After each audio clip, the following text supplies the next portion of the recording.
आइए अब बात करते हैं अमेरिका और यूक्रेन के बीच बढ़ती हुई तनातनी की। और मैं आपको एक बात बताऊं, दरअसल हुआ यह कि ट्रंप ने यूक्रेन के राष्ट्रपति जेलेंस्की को बुलाया था व्हाइट हाउस बात करने के लिए। और डिप्लोमेसी में दो देशों के राष्ट्राध्यक्ष इस तरीके से आपस में बात करते हुए आपने तो कभी आप सोच भी नहीं सकता, हम नहीं सोच सकते कोई ऐसे बात करता होगा। पर्दे के पीछे हो सकता आप जो भी करते हो, लेकिन कैमरे पर जिस तरीके से ट्रंप एक तरीके से डांट रहे हैं, बार बार जलील कर रहे हैं यूक्रेन के राष्ट्रपति को, अपमानित सा कर रहे हैं, अब वो तो देख के जिसने भी देखा हैरान रह गया। अब ट्रंप ये चाहते हैं कि जेलेंस्की चले जाएं, जेलेंस्की जाएं ताकि यूक्रेन का युद्ध खत्म हो, यूक्रेन में चुनाव हो और नया लीडर आएगा, वो अमेरिका के साथ एक डील साइन करेगा, यूक्रेन और अमेरिका की डील होगी, वो डील उस डील में कुछ ना कुछ रूस का भी कुछ स्टेक होगा और ये युद्ध रुक जाएगा। पुतिन भी खुश, यूक्रेन का नया जो भी राष्ट्रपति बनेगा वो भी खुश और ट्रंप तो खुश है ही। अब ये आपको वीडियो दिखाता हूं। अमेरिका के उपराष्ट्रपति जेडी वैंस वो भी इस मीटिंग के अंदर मौजूद थे और उनकी और जेलेंस्की थोड़ी हॉट टॉक हो गई, तो बीच में ट्रंप कूदे। तो यूक्रेन के राष्ट्रपति कह रहे हैं भाई आप इसे जोर जोर से बोल करके अपनी बात नहीं मनवा सकते। तो फिर ट्रंप ने कहा ना ये जोर से नहीं बोल रहे हैं, आप थैंकफुल नहीं है, मतलब आप हमारा एहसान नहीं मान रहे हैं। $350 बिलियन हमने तुमको दिया, वरना तुम लड़ पाते पुतिन से, 15 दिन में तुमको खत्म कर देता वो। और आप बड़ा टफ गाय बनना चाहते हैं, ये सारी बातें भी आप सुनेंगे, आप बड़ा टफ गाय बनना चाहते हैं। आप टफ नहीं है, हमारे बगैर आप कोई टफ नहीं है, आपके लोग बहादुर हैं, लेकिन आपके लोग मर रहे हैं। आप ये डील साइन करिए, युद्ध रोकिए, अपने लोगों को मरने से बचाइए। तो सुनिए आप ये ट्रंप और जेलेंस्की के बीच की अद्भुत बातचीत। Please, you think that if you will speak very loudly about the war, He's not speaking loudly. He's not speaking loudly. Your country's in big trouble. Can I Wait a answer? minute. No. You've done a lot of talking. Your country is in big trouble. I know. You're not winning. I know. You're not winning this. I. You have a damn good chance of coming out okay because of us. Mr. President, we are staying in our country, staying strong from the very beginning of the war. We've been alone, and we are thankful. I said thanks you haven't in been this alone. cabinet, you and haven't not been only alone. in this cabinet. We gave you, through this stupid president, $350 billion. You voted we gave for you your military president. equipment, You and your voted men for are your brave, president. but they had to use our military. Yes. What about if you didn't have our military equipment, you invited if me you to didn't speak. have our military equipment, this war would have been over in 2 weeks. In 3 days, I heard it from Putin. In 3 days, this is something maybe new. less. In 2 weeks, of course, yes. It's going to be a very hard thing to do business like this. See, I think it's good for the American people to see what's going on over there. I think it's very important. That's why I kept this going so long. You have to be thankful. You don't have the cards. Thankful. You're buried there. You're people are dying. You're again, running low on soldiers. Listen, please, you're running Mr. low President. on soldiers. It would be a damn good thing. Mr. And then you tell us, I don't want a ceasefire. I don't want a ceasefire. I want to go, and I wanted this. Look, if you could get a ceasefire right now, I tell you, you take it so the bullets stop flying and your men stop getting killed. Of course, we want to stop the war. But you're saying you don't want a ceasefire. But I said to you, I want a ceasefire. with guarantees. Because you'll get a ceasefire faster than an agreement. Ask our people about ceasefire, what they think. That wasn't with me. For you what, that wasn't with me. That was with a guy named Biden, who was not a smart person. That was with Obama. It was your president. Excuse me. That was with Obama, who gave you sheets, and I gave you javelins. Yes. I gave you the javelins to take out all those tanks. Obama gave you sheets. In fact, the statement is Obama gave sheets and Trump gave javelins. You got to be more thankful, because let me tell you, you don't have the cards. With us, you have the cards. But without us, you don't have any cards. One more question. The problem is, I've empowered you to be a tough guy. And I don't think you'd be a tough guy without the United States. And your people are very brave.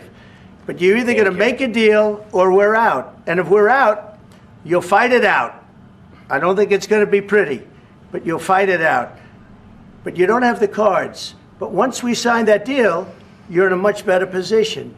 But you're not acting at all thankful. And that's not a nice thing. I'll be honest, that's not a nice thing. We had a meeting today, as you know, with President Zelensky, and I would say it didn't work out exactly great. From his standpoint, I think he very much overplayed his hand. We're looking for peace. I'm looking for peace. We're not looking to go into a 10-year war. And play games. We want peace. It's looking to go on and fight. We're looking to end the death. 2,000 people died this week. Soldiers, more than that, but 2,000 approximately people died this week. Young Ukrainians and Russians. I want immediate peace. President Putin is going to want to make, and he wants to end it. तो साहब ऐसा तो हमने कभी नहीं देखा, और जो हो रहा था वहां जेलेंस्की के साथ ट्रंप और इधर उनके वाइस प्रेसिडेंट वैंस बैठे हुए हैं, दोनों मिलकर के ग्रिल कर रहे हैं कि तुम देखो तुम बर्बाद हो जाओगे, तुम्हारा देश बर्बाद हो जाएगा, तुम्हारे लोग मारे जा रहे हैं, डील साइन करो। और वो बार बार कह रहे हैं कि भाई आपके राष्ट्रपति ने दिया ना ये मुझे $350 बिलियन, और तो कोई नहीं था। तो पहले अमेरिका, जब अमेरिका चाहता था तो यूक्रेन को सब कुछ दे रहा था, लड़ो जाकर के रूस से, मर रहे थे यूक्रेनी, जाओ लड़ो जाकर के, हम हथियार देंगे तुमको। अब ट्रंप बाइडेन चले गए और वो कह रहे हैं, ट्रंप कह रहे हैं वो एक मूर्ख आदमी था, एक बेवकूफ आदमी है बाइडेन, उसने तुमको फंसा दिया और वो तुमको पैसा दे रहा था, वरना तुम क्या करते। अब ये बात जेलेंस्की की ठीक है, जो भी था आपका राष्ट्रपति था, आप अपनी पॉलिसी ऐसे जंग के बीच में बदल रहे हैं और मुझसे कह रहे हैं कि मैं सब कुछ भूल जाऊं, मेरे देश ने जो लड़ाई लड़ी है इतने वर्षों। लेकिन ट्रंप का, ये भी 3 महीने यूएस में रह के आए रोहन, ट्रंप कैसे चाहते हैं, कैसे इस युद्ध को खत्म करना चाहते हैं, वो क्या डील है जो कह रहे हैं साइन करो। सर देखिए, 2 बातें आपने देखा कि अब जो आपने भी बात बोली पहले कि ट्रंप कूद पड़े, जेडी वैंस उनको समझाने की कोशिश कर रहे हैं जेलेंस्की को कि आप अप्रिशिएट कर दीजिए कि हमसे आपने $350 बिलियन US लिए। ठीक है। अब वेपनाइजेशन होती है इलेक्शन से पहले की, इलेक्शन के रिजल्ट्स आ चुके हैं नवंबर 5 को, और नवंबर 5 के रिजल्ट्स आ गए, नतीजे आ गए, उसके बाद बाइडेन वो $350 बिलियन सैंक्शन कर रहे हैं। इनकमिंग प्रेसिडेंट हैं ट्रंप, जाते जाते बाइडेन वो सैंक्शन करके जा रहे हैं। बात वो सही कह रहे हैं जेलेंस्की कि आपके प्रेसिडेंट ने दिया, लेकिन मांगा तो आपने ही ना। दूसरी बात ये $350 बिलियन इनको अभी मिले, अभी जाते जाते जब बाइडेन सैंक्शन करके गए हैं जनवरी में। लेकिन बात ये नहीं है कि सैंक्शन कितने हुए और सैंक्शन क्यों हुए। सैंक्शन इसलिए हुए कि आपके पास में मिलिट्री रहे ताकि वॉर आगे ना हो सके। बात यह है, मुद्दा सिर्फ यह है कि अभी 11 दिन पहले इन्हीं ट्रंप ने अनाउंस किया कि मैंने जॉइंट कॉल पे पुतिन को भी लिया और जेलेंस्की को भी लिया और मैं ये वॉर को सॉल्व करने आया हूं। अब उसके बाद जब जेडी वैंस ये कहते हैं कि आप अप्रिशिएट कर दीजिए कि आपसे हमने एड ली और आप आज ओवल हाउस में बैठे हैं, जहां पे आज से 15 दिन पहले नरेंद्र मोदी भी बैठे थे, जापानीज प्राइम मिनिस्टर भी बैठे थे, तो उन लोगों ने भी टैरिफ के बारे में जिक्र किया और टैरिफ को बड़े पीसफुल तरीके से वो आज निगोसिएशन चल रही है। कल भी ईयू की, जो आप लीडर की बात कर रहे थे, कल ईयू भी आई वहां पे और वही टैरिफ में आई, टैरिफ के। तो 2 लीडर्स को चाहिए कि कहीं ना कहीं जब डिप्लोमेटिक तरीके से बात होती है तो उसको प्यार से सुलझाएं। आज से 24 साल पहले मुशर्रफ ने भी यही गलती करी थी, आगरा समिट के बाद में जाके मीडिया को जाके बयानबाजी कर दी।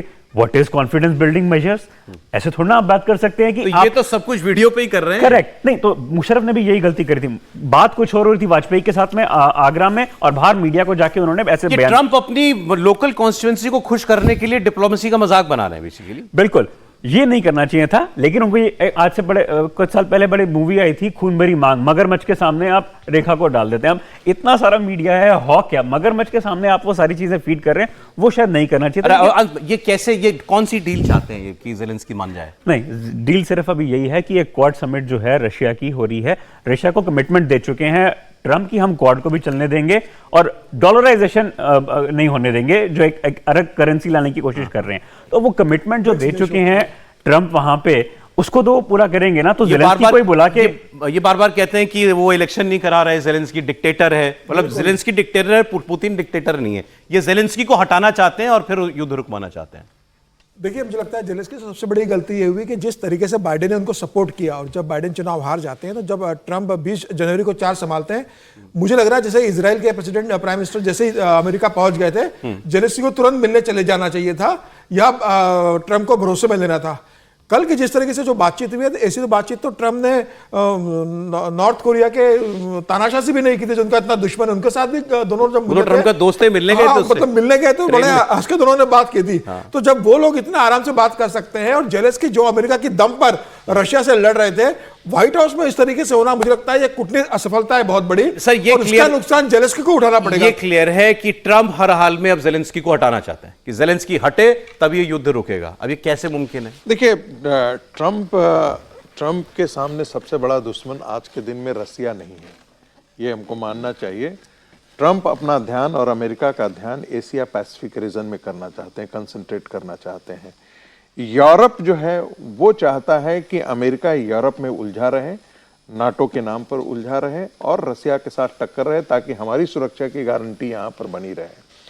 ट्रंप चाहते हैं कि नाटो जो है और बाकी कंट्री जो है या उनके नेतृत्व में चाइना को कंटेन करने के लिए एशिया पैसिफिक में, चाहे वो नेगोशिएशन का मामला हो या रेड सी का मामला हो, ये सारे मामलों में ये नतीजा ये है कि किसी भी तरीके से वो नहीं चाहते हैं कि पुतिन जो है वो चाइना के खेमे में जा बैठे। यूक्रेन युद्ध में पुतिन चाइना के खेमे में आए। पुतिन का सहारा देने के लिए, कंधा देने के लिए यदि कोई मिलिट्रली आर्म से, पैसे से यदि कोई देश अकेला खड़ा रहा तो वो चाइना रहा। तो ये इस गठबंधन को ट्रंप तोड़ना चाहते हैं और यही कारण है कि ये कुछ भी करके अगर ट्रंप ये युद्ध रुकवा दे तो पूरी दुनिया के लिए बड़ा बड़ा भला हो जाएगा, इसमें तो कोई शक नहीं है। उनका तरीका थोड़ा अनऑर्थोडॉक्स है लेकिन शायद काम कर जाए। बहुत शुक्रिया प्रोफेसर साहब, रोहन, समीर जी, बहुत धन्यवाद आपका कहानी कुर्सी की मानने के लिए।